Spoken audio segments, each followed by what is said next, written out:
The Bible Study Podcast, episode 403. Today, the Bible Study Podcast continues the study of the book of Psalms with Psalms 70 and 71.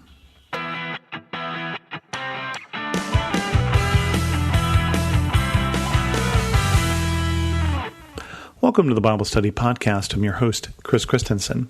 We've got a shorter psalm, Psalm 70, another psalm of David today, and then Psalm 71. And then also I do have an announcement, which is I have decided that I am going to do half of the book of Psalms, which means I'm going to end it after Psalm 75, and then we're going to do another study. Haven't figured out which, but I'm currently thinking jumping back into the New Testament.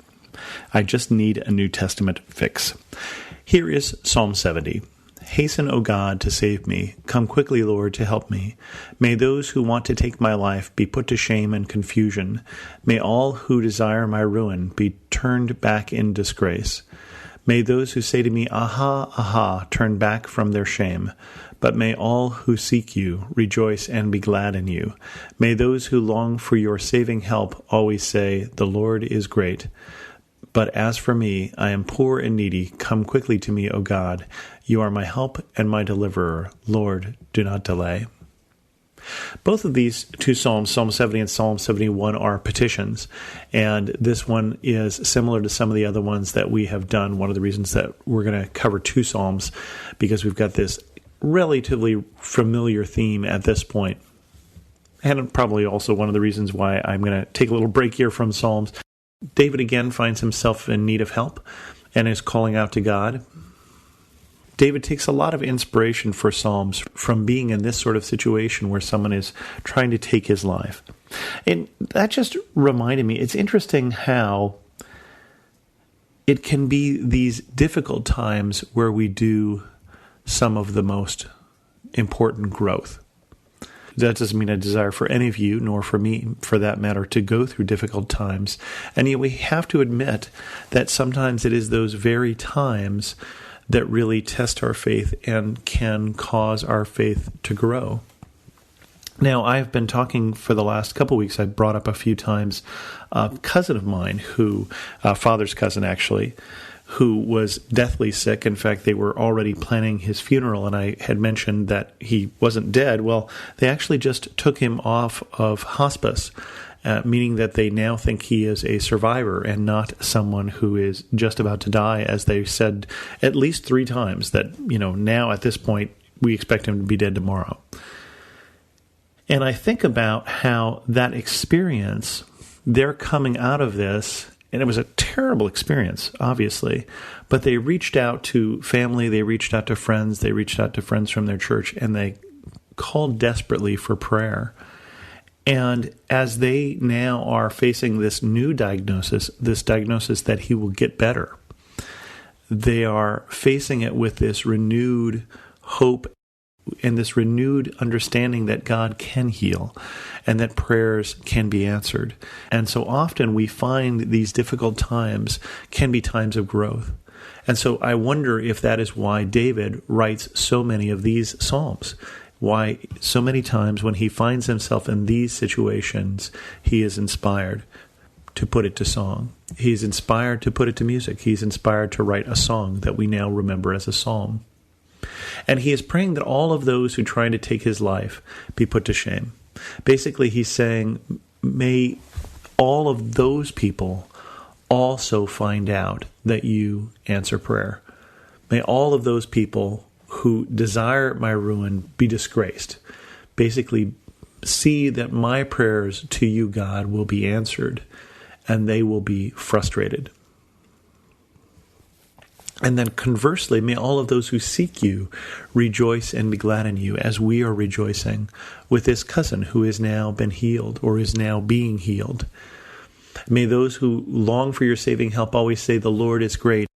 And how easy it is afterwards to say the Lord is great and to see the answer of prayer. Now, of course, we have other friends who are still going through those dark times, who are still urgently in need of prayer, urgently in need of prayers of healing. And we have those who've lost loved ones who I pray for every day that God would comfort them, sometimes in completely tragic situations, horrible, horrible situations. But God is our deliverer. And so David says, I am poor and needy. Come quickly to me, God. Do not delay. Continuing on to Psalm 71. The writer of this psalm is unknown, a little longer psalm, and it goes like this. In you, Lord, I have taken refuge. Let me never be put to shame. In your righteousness, rescue me and deliver me. Turn your ear to me and save me. Be my rock of refuge to which I can always go. Give the command to save me, for you are my rock and my fortress. Deliver me, my God, from the hand of the wicked, from the grasp of those who are evil and cruel. For you have been my hope, sovereign Lord, my confidence since my youth. From birth I have relied on you. You brought me forth from my mother's womb. I will ever praise you. I have become a sign to many. You are my strong refuge. My mouth is filled with your praise, declaring your splendor all day long. The psalmist here is someone who has been faithful to God for a long time, someone who has had confidence in God for a long time, someone who is in need of the help of God in a serious way. But he calls to God his rock and fortress, his rock, the thing that he relies on that will not move, and his fortress, the strength that keeps him safe. And again, like David, he calls out for deliverance from the evil and deliverance from the wicked. Deliverance from those who are evil, wicked, and cruel. And the psalmist continues, do not cast me away when I am old. Do not forsake me when my strength is gone. For my enemies speak against me. Those who wait to kill me conspire together. They say God has forsaken him. Pursue him and seize him, for no one will rescue him. Do not be far from me, my God. Come quickly, God, to help me. May my accusers perish in shame. May those who want to harm me be covered with scorn and disgrace. As for me, I will always have hope. I will praise you more and more. We get the sense that the psalmist is growing old, and the psalmist has been leading a faithful life, but he is weary. His strength is gone. And he's concerned now that after a lifetime of faithfulness, that God not forget him, but also that other people don't see him as weak and don't overpower him in his old age. But we know God. God is not one who throws away those who are old. We think of Simeon, we think of Anna in the temple, seeing the baby Jesus. Simeon who says, my eyes have seen your salvation. Now let your servant depart in peace. Not forgotten by God, though he had grown old, though he had grown weak. Though his eyes may have been dim, still he was allowed to see the salvation of God. God remembers those who are weak and cares especially for them. So while the psalmist says, when I am old and gray, do not forsake me, that is not what God does.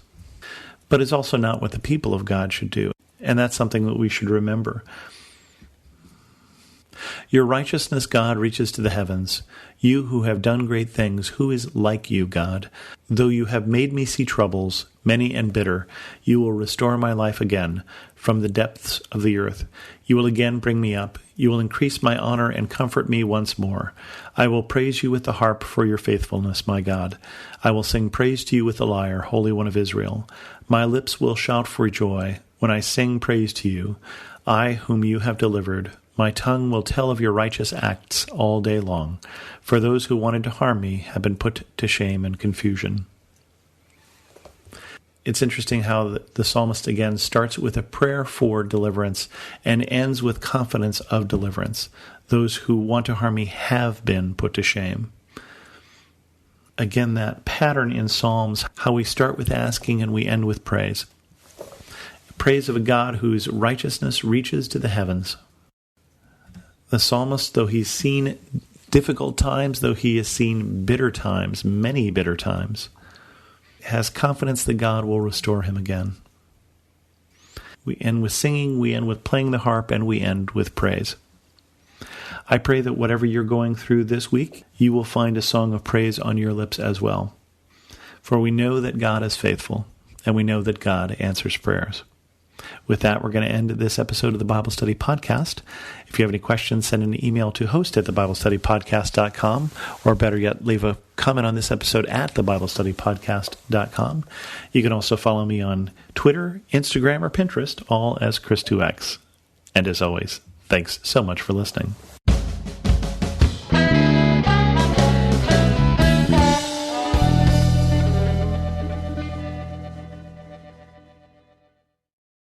Caring for someone with dementia is one of the toughest journeys, but you don't have to do it alone. I'm Allison Schreier, and my experience caring for my husband inspired me to create Zinnia, a therapeutic streaming service designed to support people living with dementia and reduce caregiver stress. Zinnia offers research-backed videos intentionally created for people with dementia, engaging, calming, and easy to follow. Whether you need to ease agitation, create moments of joy, or make daily routines smoother, Zinnia is here to help. Family and professional caregivers use our content to turn challenges into opportunities for connection. Accessible by subscription on mobile devices and connected TVs, Zinnia is simple to use whenever you need it. Because when caregiving feels easier, life feels better.